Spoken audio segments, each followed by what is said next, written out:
Athboy, 1 mile from where we stand, the ancient hill of Ward, Clachta. Long ago, some say up to 2,000 years ago, this was the center of the Celtic world on Halloween night. It was here, at the junction of summer and winter, that the Druids assembled on the hill to offer ritual and, importantly, to light the fire that ensured that the forces of death and darkness were defeated for another year. When the High King, waiting anxiously at Tara, 12 miles away, saw the flames rise from the massive pyre, he could relax, knowing that his people were safe for another year.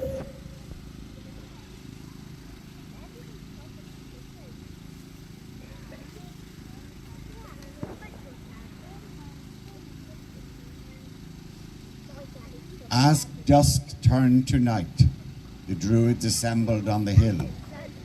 Gazing into the darkness, they could see the flickering lights in the homesteads of the people. Soon it would be time for all lights in the countryside to be extinguished.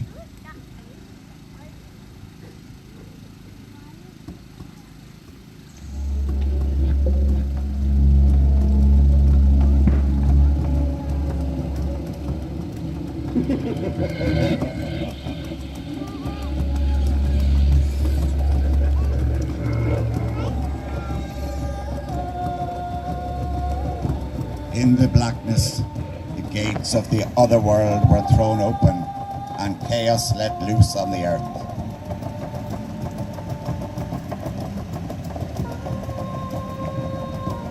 Darkness and winter was in the ascendancy.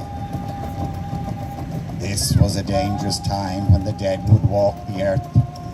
Ghosts and pukas and all sorts of dangerous things were out there. Witches. Perhaps even Clachta herself roamed freely. The country held its breath and trembled as darkness enveloped the world. Only one thing could make things return to normal. The one thing that was the Druids and the other people gathered to see. The winter fires at Clachta.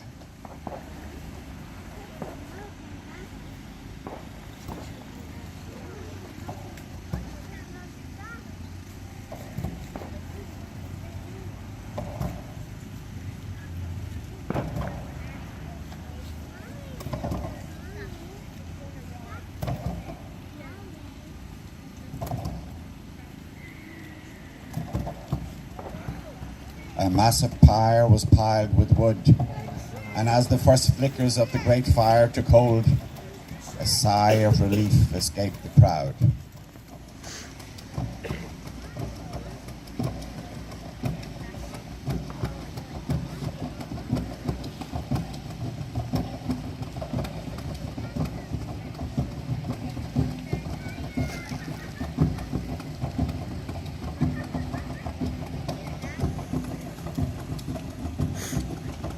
Soon the fire took hold, and as the flames stretched into the darkened sky, a great cheer arose. The towering flames banished the shadows and the darkness, and the people came from everywhere to light their torches and take the sacred fire home.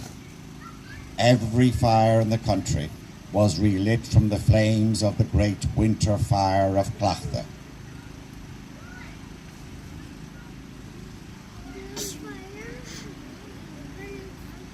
And as the story of Halloween doesn't just start or end here, from the darkness of time steps a people who farm the land around these parts. We don't know who they were or where they came from, but history leaves us some clues. We know that about 2,500 years ago, they built a massive enclosure on the hill. Not the earthworks that we see today, but a massive fortification of ditches and banks. The ditches were hewn from the bedrock that lies below the surface of the hill. 3 full kilometers of circular ditches. What they did here, we don't know. But we know they lived there for about 800 years. Around 400 AD, As Christianity approached, they filled in the ditches and abandoned the place.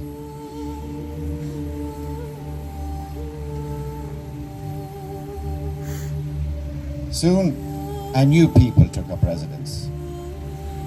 They threw up the banks that we see here today in honor of their goddess Clachta, a fertility goddess who watched over her people, where the legend tells us that she lies buried on the hill.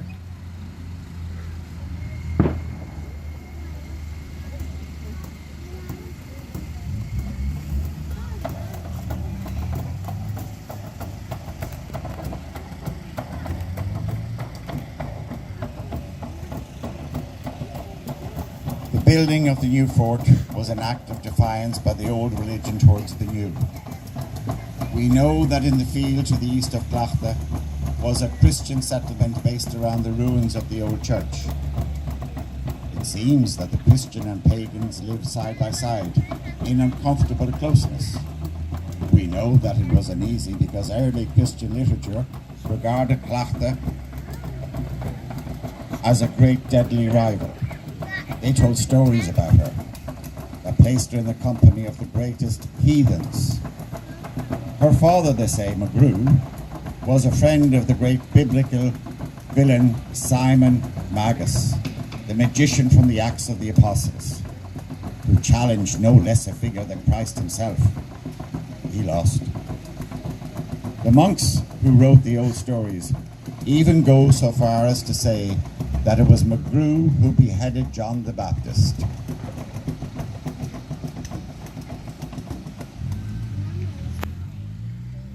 Father and daughter brought the brave Rómach, the awful flying wheel, back to the hill.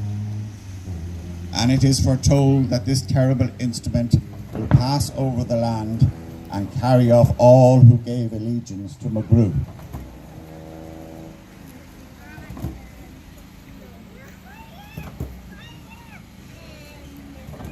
As the new religion spread, the fires that so dominated the hill on Samhain gradually lost their importance and faded like the people who lit them from the pages of history. Lost, but not quite forgotten. And if the old flames don't burn here as brightly as they once did, they burn everywhere else where the Irish people go.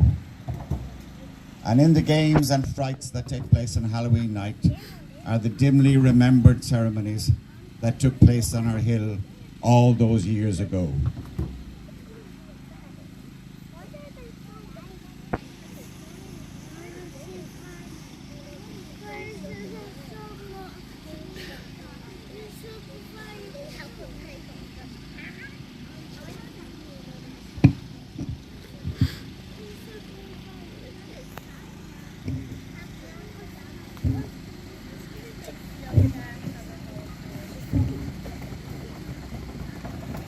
Darkness has been conquered. And as we stand here at Samhain,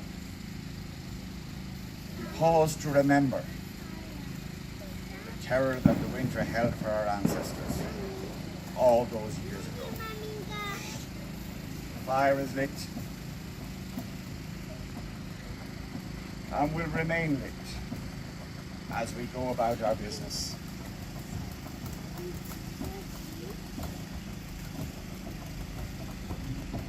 But as we do so, we will remember that here where we stand, ceremonies that began and traveled throughout the world started here.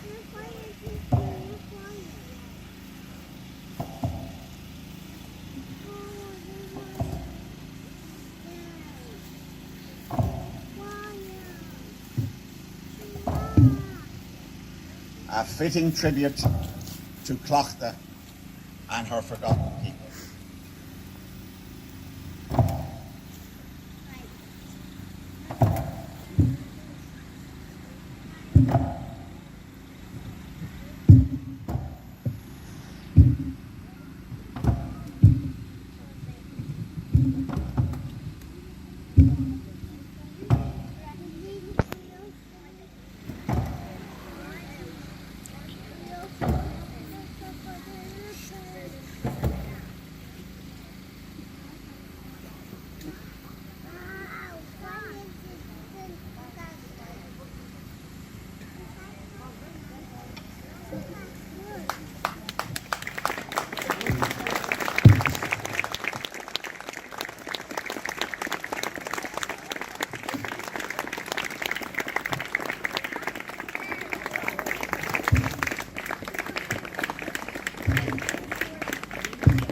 Cinna bhfuilnis a bhí núsle, go dtí an tám seo ríos an blin se chuin, bannach libh agus fecha muid ríisiú.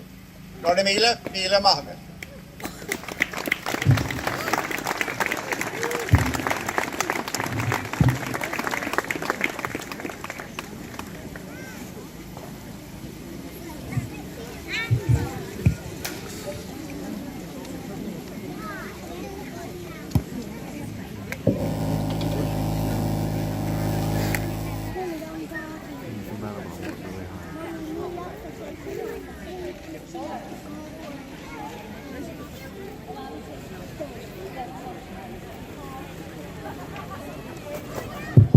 Sorry, ladies and gentlemen, just before we leave, we'd like to thank everybody who was involved in tonight's performance.